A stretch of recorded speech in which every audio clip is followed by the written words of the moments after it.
muri Mariko 16 umurongo wa 17 na 18 haravuga ngo hari ibimenyetso bizoherekeza abizera nibi bikurikira bazosenda abadayimoni mu izina rya Yesu. Hanyuma bavuge n'indimisha, bazofata inzoka, nibanwa ikintu cica naco kizobagira na gatoya. Icyanyuma kivuga ngo bazorambika ibiganza ku bagwaye bakire.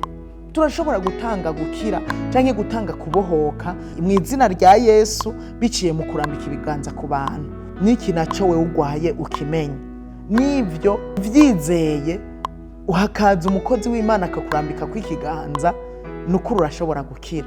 Nigitangaza guha abantu gukira biciye mu kubarambika kw'ibiganza, ukabaha gukira biciye mu gusigwa amavuta ya elayo, nivyo birashoboka. Ico rero nigitangaza. Rero twe twarabohotse tugakira, turashobora guha abandi gukira mu izina rya Yesu biciye kubarambika kw'ibiganza canke kubasiga amavuta ya elayo. Kandi nivyo Yesu yaraduhaye ububasha.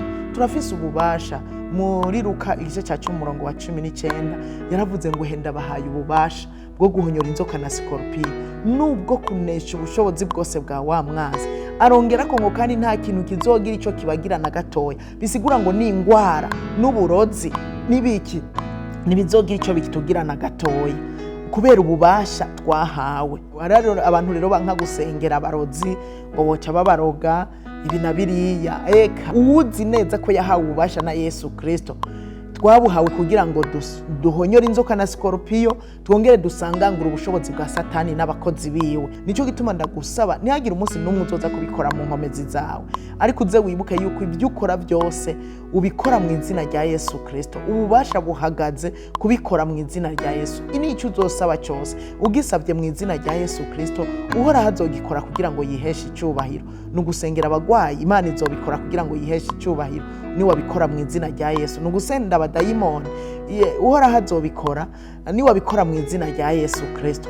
Murabaza bagiye gusenda abadayimoni babikora mu izina ryabo, babikora mu bwibone mu izina ryabo. Abo amadayimoni yavuye mu bantu arabakubita kuko bavuga ngo mu izina ngo rya Yesu, ngumwe Pawulo avuga, ngumwe ndavuga.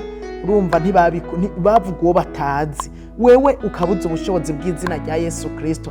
Senda abadayimoni muri iryo zina rifise ububasha, ukaba uzi neza ubushobozi bwa Yesu. Atura ingwara zihunge mu izina rya Yesu Kristo, ukaba uzi ubushobozi bwiwe. Kandi by'ukuri nta woyobeka ubushobozi bwiwe yarasomye ijambo ry'Imana. Ubwo tugenda tubona ubushobozi yarafise akigendagenda mu isi, n'ubushobozi yadusigiye twebwe abakino gihe. Hari ubushobozi tugendana, hari ubushobozi dufise bwo gukiza abagwaye, bwo gusenda abadayimoni biciye mu izina rya Yesu Kristo.